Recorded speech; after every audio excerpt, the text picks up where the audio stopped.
Well, in Clay County, a teenager from Middleburg is in custody this morning after Clay County Sheriff's deputies say he admitted to killing his parents. Deputies arrived at a home at Silver Point in County Road 220 to find 45-year-old David Lee and 42-year-old Brandy Smith dead from gunshot wounds. They say 14-year-old Trevor Lee reported the shootings around midnight from a church where he surrendered himself to deputies. Clay County Sheriff Michelle Cook says this morning the investigation is still in its early stages, but they are gathering details. Good morning, Sheriff Michelle Cook here from Clay County, and I am here this morning to report some just terribly tragic news. Just after midnight this morning, our 911 communications center received a call from a young man who stated he had just killed his parents. He stated that deputies could find his parents at the house and that he had walked just over a mile away to a church, and he would await for deputies to arrive to take him into custody. Deputies responded immediately to both locations, the church and then to a home on out here in the Middleburg area. When deputies arrived to the church, they took 14-year-old Trevor Lee into custody. When almost simultaneously deputies arrived to the address in question, they found two deceased individuals inside, David Lee, 44 years of age, and Brandy Smith, 45 years of age. Both of the deceased appeared to have gunshot wounds.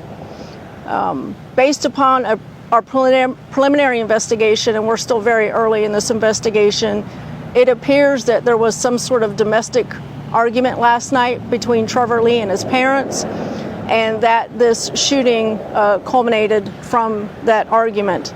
This does appear to be an isolated incident, and we have no further threat to our community at this time.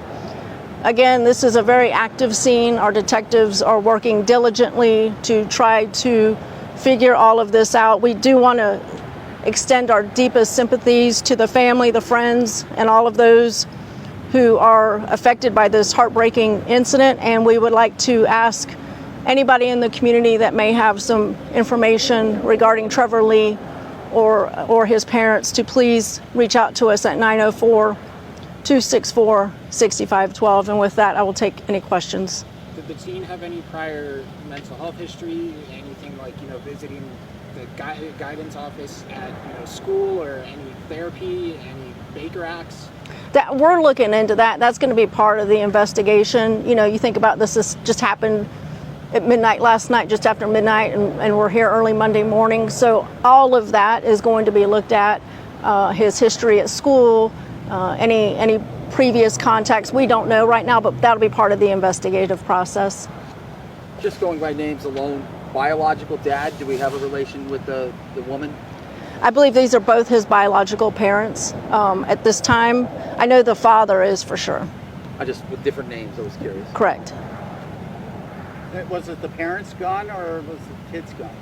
At this time, we believe it's going to be the parents' gun, but we're still, again, looking into that through, talking to him, finding out where the gun was, how he got a hold of the gun, how did he know the gun was there. The gun was recovered at the scene. He left the gun at the scene when he walked to the church to call 911. Were they both shot just one single time, and if so, where? That I do not know. Again, part of the investigative process. And additionally, was there anyone else in the home, maybe a sibling who was obviously not harmed but was just in the home? At this time, it appears that only Trevor and his parents were in the home when this incident occurred. Anyone else? Anything else? Again, appreciate you guys coming out, and just, again, if any citizens have any information about Trevor Lee, please give us a call, 904-264-6512, or send us a Safe Watch tip.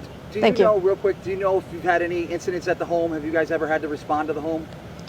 I don't know the answer to that yet. That's going to be part of the investigative process. Listen, we're still early, very early in this.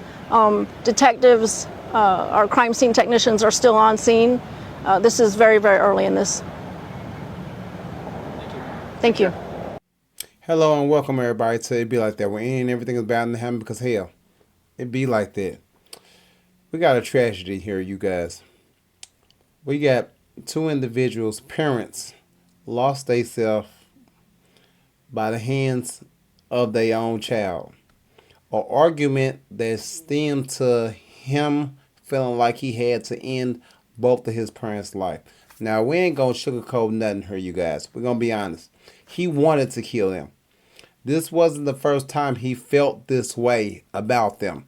You don't get into an argument with your parents one extreme time and all of a sudden you run for the weapons, you run for the gun to kill them. Not harm them, to kill them. You understand what I'm saying? You got to understand this young boy was 14 years old. So he had sense of what he was doing. He probably did not understand the severity of the consequences, but we have enough video games. It's enough TV out here to let him know what he was doing, what he was about to commit. You understand what I'm saying? It's said that these parents lost their life by just disciplining their son. And like I said, this stemmed from an argument. You know what I'm saying? It seemed like he chose to do this at the right time because like they asked him, was there any other siblings in the house? And they said no, it was just him and his parents. I believe if it was anybody else in the house, like any other brothers or sisters, he wouldn't have tried this. That's why I feel like he knew what he was doing and he wanted to do this. You understand what I'm saying? It's sad that they had to lose their life. It's sad that he had to throw his life away because that's technically what he did. And you don't never get a mother and a father back. You understand what I'm saying? It's just sad, you guys. But at the end of the day, it be like that. Till the next one.